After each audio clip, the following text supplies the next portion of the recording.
हाँ, श्रीमद् वाल्मीकि रामायण की द्वितीय अध्याय की कक्षा में सबका स्वागत है। अथ द्वितीयो अध्यायः। नारद सनत कुमार संवाद। सुदास या सोमदत्त नामक ब्राह्मण को राक्षसत्व की प्राप्ति तथा रामायण कथा श्रवण द्वारा उससे उद्धार।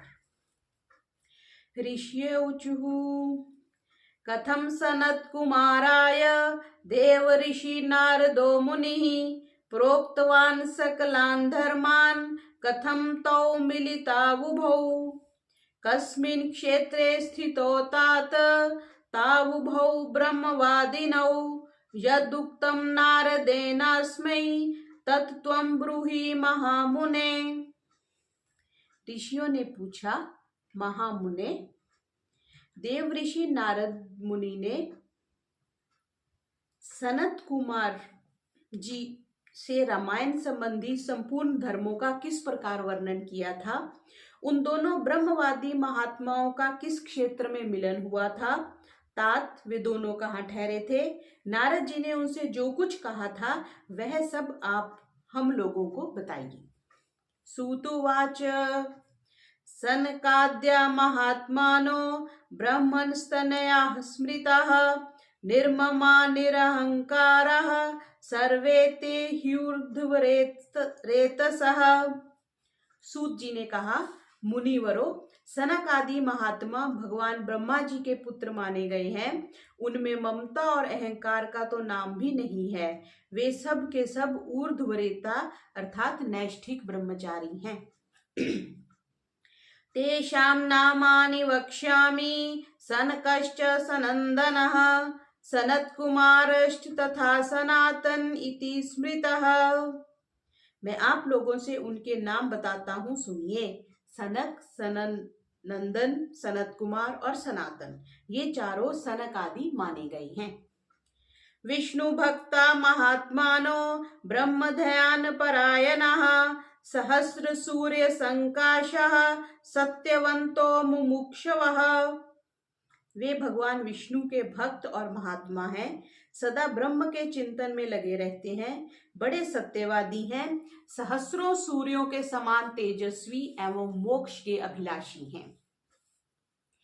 एकदा ब्रह्मणा पुत्रः सनकाद्या महोजसः मेरुशृंगे समाजग्मुर् वीक्षितुं ब्रह्मणः सभाम्।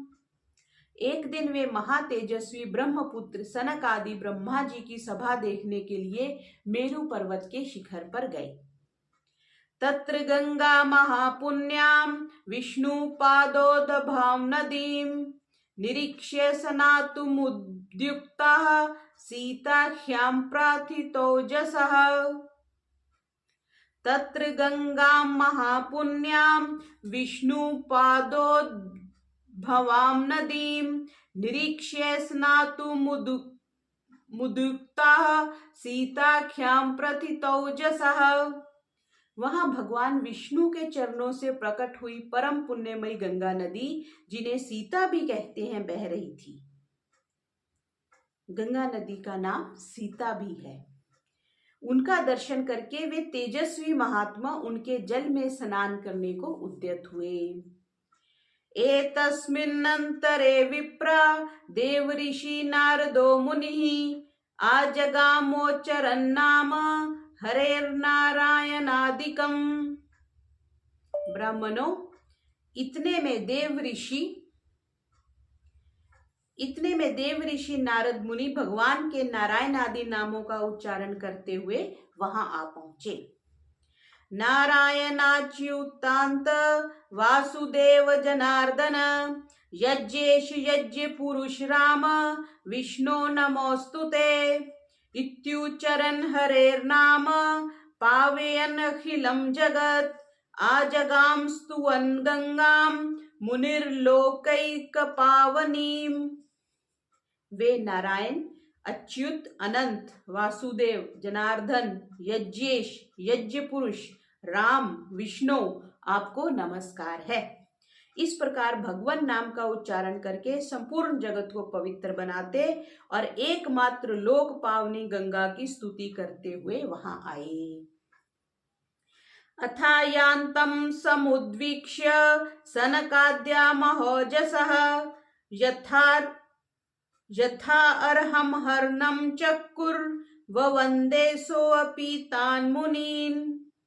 उन्हें आते देख महातेजस्वी सनक आदि मुनियों ने उनकी यथोचित पूजा की और नारद जी ने भी उन मुनियों को मस्तक झुकाया। अथ तत्र सभा मध्ये नारायण परायणं सनत्कुमारः परोवाच नारदं मुनिपुंगवम्। तदंतर वहां मुनियों की सभा में सनत कुमार जी ने भगवान नारायण के परम भक्त मुनिवर नारद से इस प्रकार कहा। सनत कुमार उवाच सर्वज्ञोऽसि महाप्राज्य मुनीशानां च नारद हरिभक्ति परो यस्मात् त्वतो नास्ति परोधिकः। सनत कुमार बोले, महाप्राज्य नारद जी, आप समस्त मुनीश्वरों में सर्वज्ञ हैं, सदा श्री हरि की भक्ति में तत्पर रहते हैं, अतः आपसे बढ़कर दूसरा कोई नहीं है। ये नेदम अखिलम जातम जगत स्थावर जंगमम गंगा पादोद्भाम यस्य कथम सज्जायते हरिः अनुग्राहो अस्मि यदि ते तत्वतो वक्तुमर्हसि।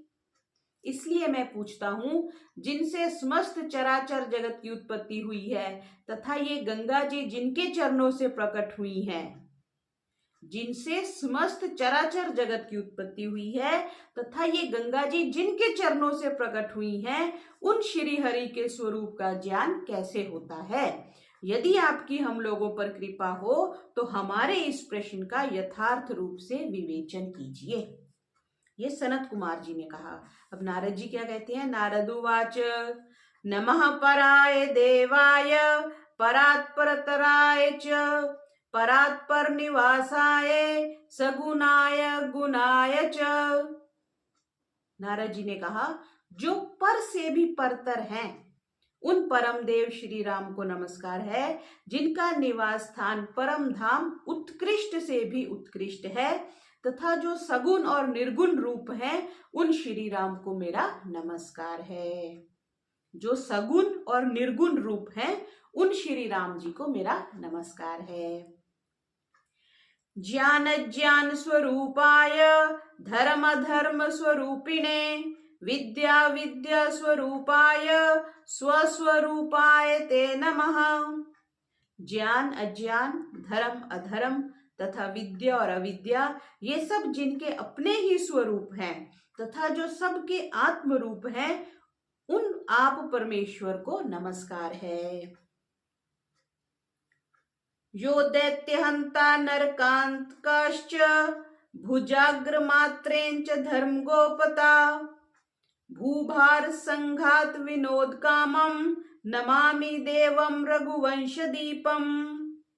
जो दैत्यों का विनाश और नरक का अंत करने वाले हैं, जो अपने हाथ के संकेत मात्र से अथवा अपनी भुजाओं के बल से धर्म की रक्षा करते हैं, पृथ्वी के भार का विनाश जिनका मनोरंजन मात्र है और जो उस मनोरंजन की सदा अभिलाषा रखते हैं, उन रघुकुल दीप श्री राम देव को मैं नमस्कार करता हूँ।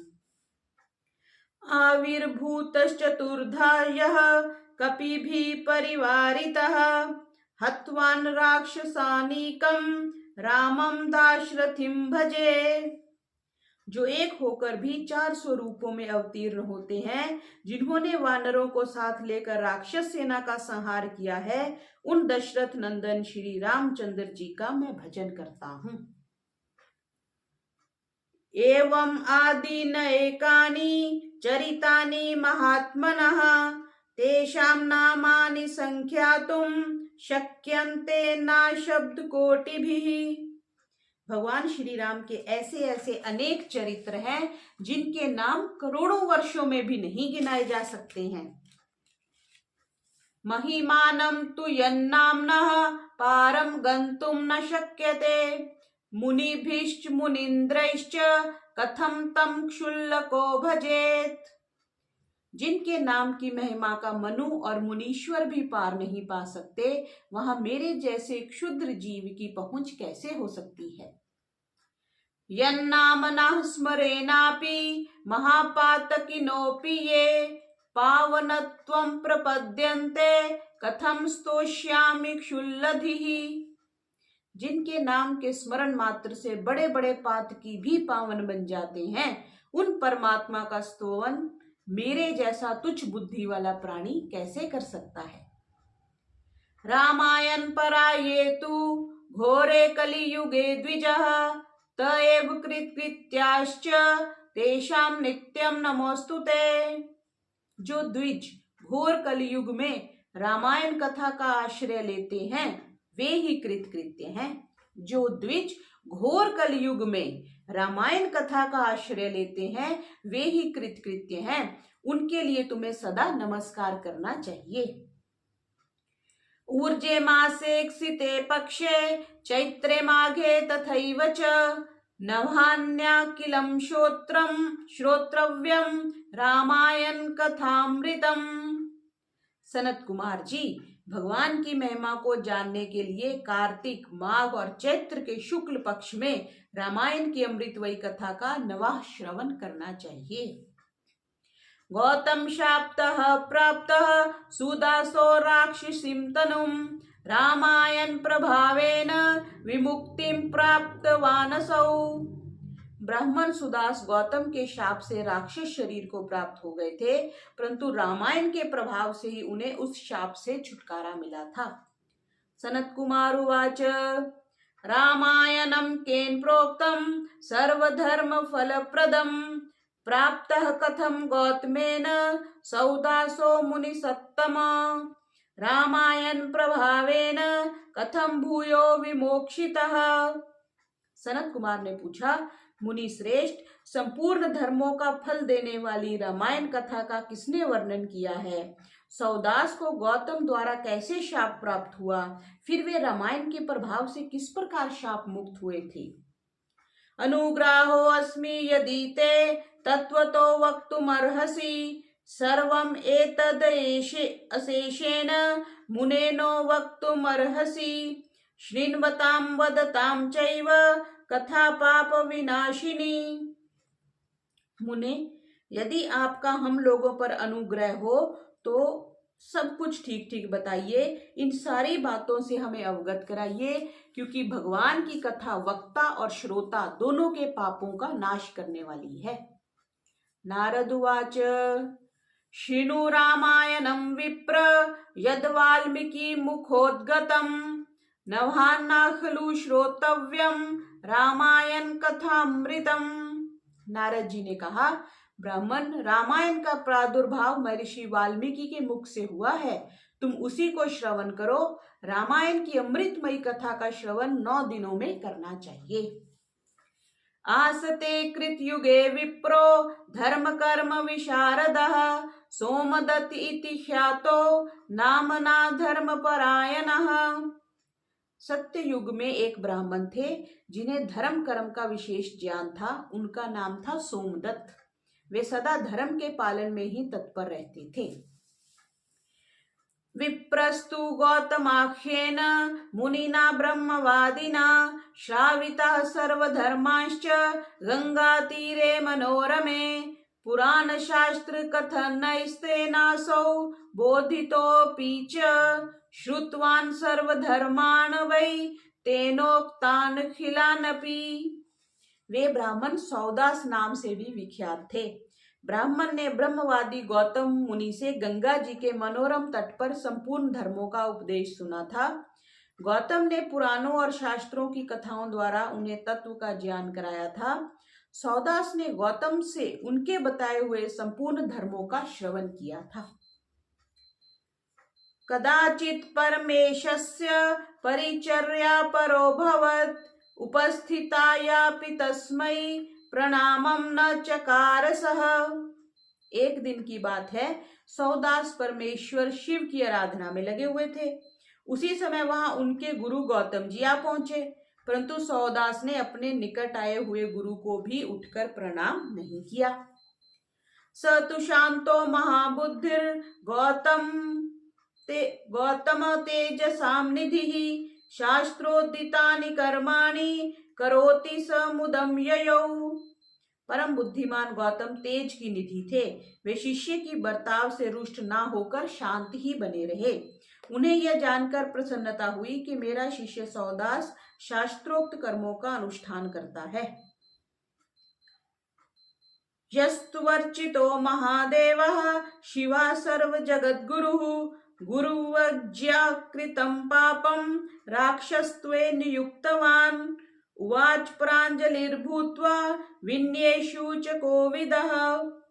किंतु सौदास ने जिनकी आराधना की थी वे संपूर्ण जगत के गुरु महादेव शिव गुरु की अवहेलना से होने वाले पाप को ना सह सके। किंतु सौदास ने जिनकी आराधना की थी वे संपूर्ण जगत के गुरु महादेव शिव गुरु की अवहेलना से होने वाले पाप को ना सह सके। उन्होंने सौदास को राक्षस की योनि में जाने का शाप दे दिया। तब विनय कला कोविद ब्राह्मण ने हाथ जोड़कर गौतम से कहा, विप्रुवाच, विप्र कहते हैं ब्राह्मण को, भगवान सर्वधर्मज्ञ सर्वदर्शिन सुरेश्वर क्षमस्व भगवन सर्वम अपराधः कृतो मया। ब्राह्मण बोले, संपूर्ण धर्मों के ज्ञाता सर्वदर्शी सुरेश्वर भगवान, मैंने जो अपराध किया है वह सब आप क्षमा कीजिए। गौतम उवाच, ऊर्जे माते सिते पक्षे रामायण कथामृतम नवाहन्ना चैव श्रोतव्यम भक्ति भावेन सादरम नात्यंतिकं भवेत् तद् द्वादशाब्दं भविष्यति। गौतम ने कहा, वत्स, कार्तिक मास के शुक्ल पक्ष में तुम रामायण की अमृतमयी कथा को भक्ति भाव से आदर पूर्वक श्रवण करो। इस कथा को 9 दिनों में सुनना चाहिए। ऐसा करने से यह शाप अधिक दिनों तक नहीं रहेगा, केवल 12 वर्षों तक ही रह सकेगा। विप्रोवाच, केन रामायणं प्रोक्तं चरितानि तु कस्य वै एतत् सर्वं महाप्राज्य संक्षेपाद् वक्तुमर्हसि मनसा प्रीतिमापन्नो ववन्दे चरणौ गुरोः। ब्राह्मण ने पूछा, रामायण की कथा किसने कही है तथा उसमें किसके चरित्रों का वर्णन किया गया है? महामते, यह सब संक्षेप से बताने की कृपा करें। यूं कहकर मन ही मन प्रसन्न हो सौदास ने गुरु के चरणों में प्रणाम किया। गौतम उवाच, श्रीनु रामायणं विप्र वाल्मीकि मुनिना कृतं येन रामावतारेण राक्षसा रावणादयः हतास्तु देवकार्यं हि चरितं तस्य तच्छृणु कार्तिके च सिते पक्षे कथा रामायणस्य तु नवमे अहनि श्रोतव्या सर्व पाप प्रणाशनी। गौतम ने कहा, ब्राह्मण सुनो, रामायण काव्य का निर्माण वाल्मीकि मुनि ने किया है। जिन भगवान श्री राम ने अवतार ग्रहण करके रावण आदि राक्षसों का संहार किया और देवताओं का कार्य संवारा था, उन्हीं के चरित्र का रामायण काव्य में वर्णन है। तुम उसी का श्रवण करो। कार्तिक मास के शुक्ल पक्ष में 9वें दिन अर्थात प्रतिपदा से नवमी तक रामायण की कथा सुननी चाहिए। वह समस्त पापों का नाश करने वाली है। इति उक्त्वा चार्थ संपन्नो गौतमा स्वाश्रम ययौ विप्रोपि दुःखमापन्नो राक्षसीं तनुमाश्रितः। ऐसा कहकर पूर्ण काम गौतम ऋषि अपने आश्रम को चले गए। इधर सोमदत्त या सुदास नामक ब्राह्मण ने दुख मगन होकर राक्षस शरीर का आश्रय लिया। क्षुत्पीड़िता पिपासार्तो नित्यं क्रोधपरायणः कृष्णक्षपाद्युतिर्भीमो बभ्राम विजने वने। वे सदा भूख प्यास से पीड़ित तथा क्रोध के वशीभूत रहते थे। उनके शरीर का रंग कृष्ण पक्ष की रात के समान काला था। वे भयानक राक्षस होकर निर्जन वन में भ्रमण करने लगे। मृगाश्च विविधास्तत्र मनुष्यांश्च सरीसृपान् विहगान् प्लवगाश्चैव प्रसभातान् अभक्षयत्।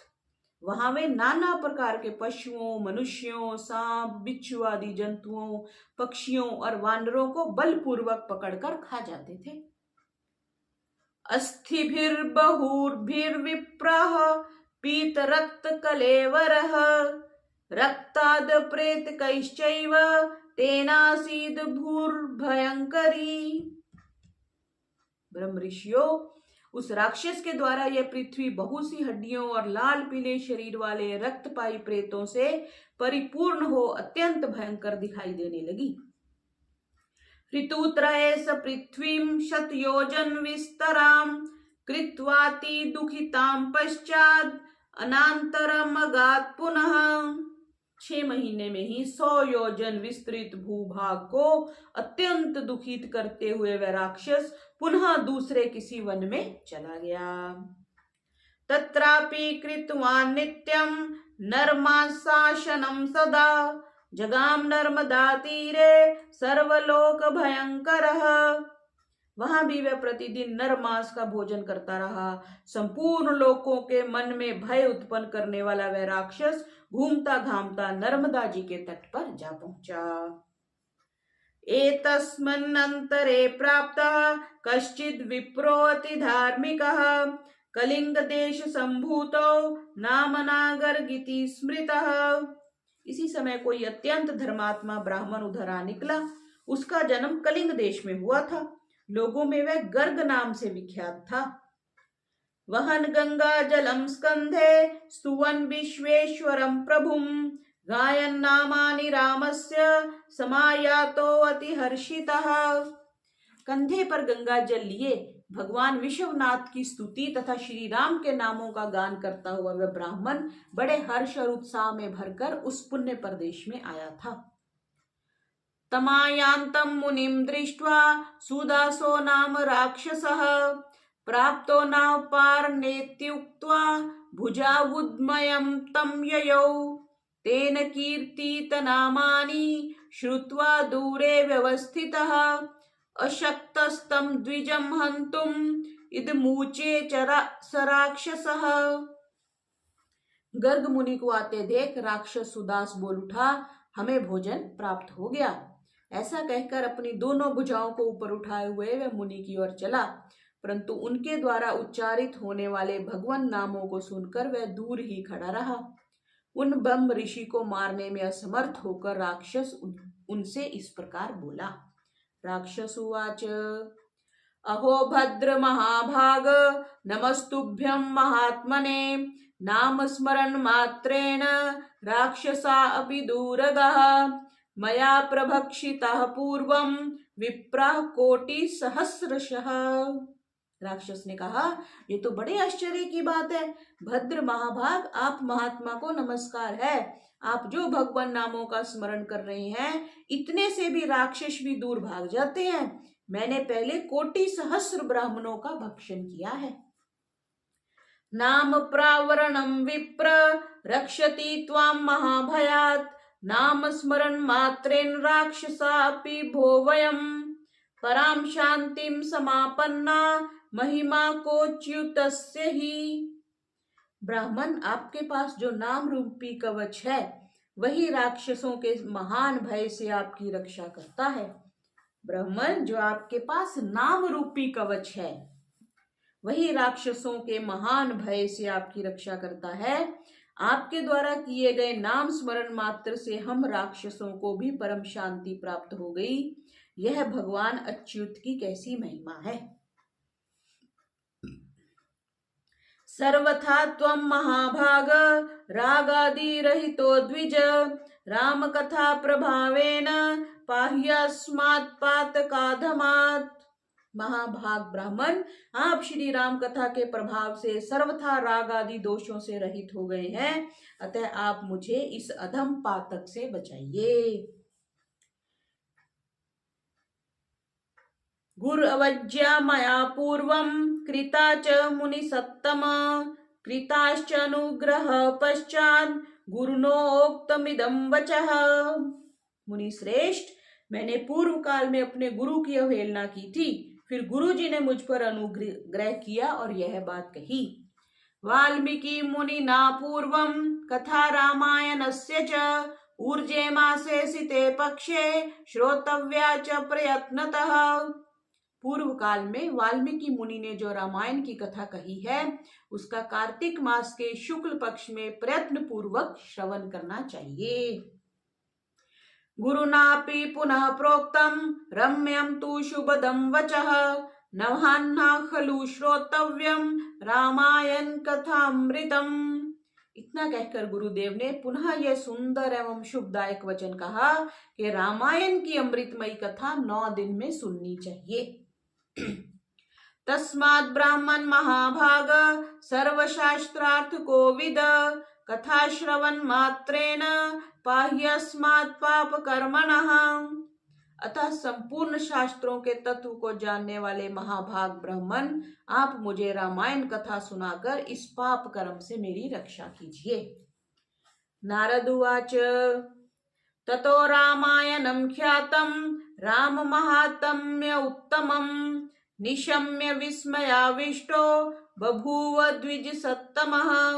ततो विप्रा कृपाविष्टो राम नाम परायणः सुदास राक्षसं नाम चेदम वाक्यमथाब्रवीत्। नारद जी कहते हैं, उस समय वह राक्षस के मुख से रामायण का परिचय तथा श्री राम के उत्तम महात्म्य का वर्णन सुन द्विज श्रेष्ठ गर्ग आश्चर्यचकित हो उठे। श्री राम का नाम ही उनके जीवन का अवलंब था। वे ब्राह्मण देवता उस राक्षस के प्रति दया से द्रवित हो गए और सुदास से इस प्रकार बोले। विप्रुवाच राक्षसेन्द्र महाभाग मतिस्ते विमला भवत् अस्मिन् ऊर्जे सिते पक्षे रामायण कथां शृणु त्वं राम महात्म्यं राम भक्ति परायण। ब्राह्मण ने कहा, महाभाग राक्षस राज, तुम्हारी बुद्धि निर्मल हो गई है। इस समय कार्तिक मास का शुक्ल पक्ष चल रहा है, इसमें रामायण की कथा सुनो। राम भक्ति पारायण राक्षस, तुम श्री रामचंद्र जी के महात्म्य को श्रवण करो। राम दयान पराणाम च कह समर्था प्रबाधितुम राम भक्ति परो यत्र तत्र ब्रह्मा हरिः शिवः तत्र देवाश्च सिद्धाश्च रामायण परानरः। श्री रामचंद्र जी के ध्यान में तत्पर रहने वाले मनुष्यों को बाधा पहुंचाने में कौन समर्थ हो सकता है। जहाँ श्री राम का भक्त है वहाँ ब्रह्मा विष्णु और शिव विराजमान हैं, वहीं देवता सिद्ध तथा रामायण का आश्रय लेने वाले मनुष्य हैं। तस्मादूर्जे सिते पक्षे रामायण कथां शृणु नवान्ना खलु श्रोतव्यम सावधानः सदा भव। अतः इस कार्तिक मास के शुक्ल पक्ष में तुम रामायण की कथा सुनो। 9 दिनों तक इस कथा को सुनने का विधान है, अतः तुम सदा सावधान रहो। इति उक्त्वा कथयामास रामायण कथा मुनिः कथा श्रवण मात्रेण राक्षसत्वं पाकृतं विसृज्य राक्षसं भावम् अभवद्देवतोपमः कोटि सूर्य प्रतीकाशो नारायण समप्रभः शंख चक्र गदा पाणिर्हरे सद्यं जगामसः स्तुवन्तं ब्राह्मणं सम्यग् जगाम हरि मंदिरम। ऐसा कहकर गर्ग मुनि ने उसे रामायण की कथा सुनाई। कथा सुनते ही उसका राक्षसत्व दूर हो गया। राक्षस भाव का परित्याग करके वह देवताओं के समान सुंदर, करोड़ों सूर्यों के समान तेजस्वी और भगवान नारायण के समान कांतिमान हो गया। अपनी 4 भुजाओं में शंख चक्र गदा और पद्म लिए वह श्री हरि के बैकुंठ धाम में चला गया। ब्राह्मण गर्ग मुनि की भूरी भूरी प्रशंसा करता हुआ वह भगवान के उत्तम धाम में जा पहुंचा।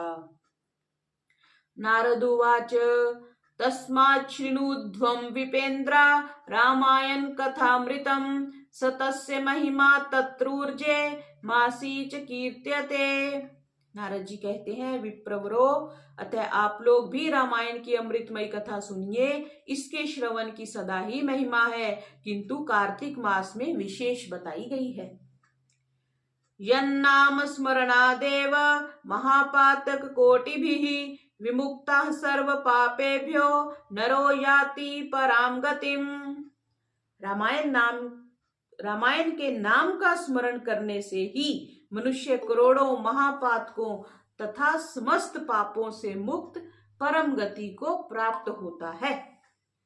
रामायणेति यन्नाम सकृदुच्यते यदा तदैव पाप निर्मुक्तो विष्णुलोकम स गच्छति।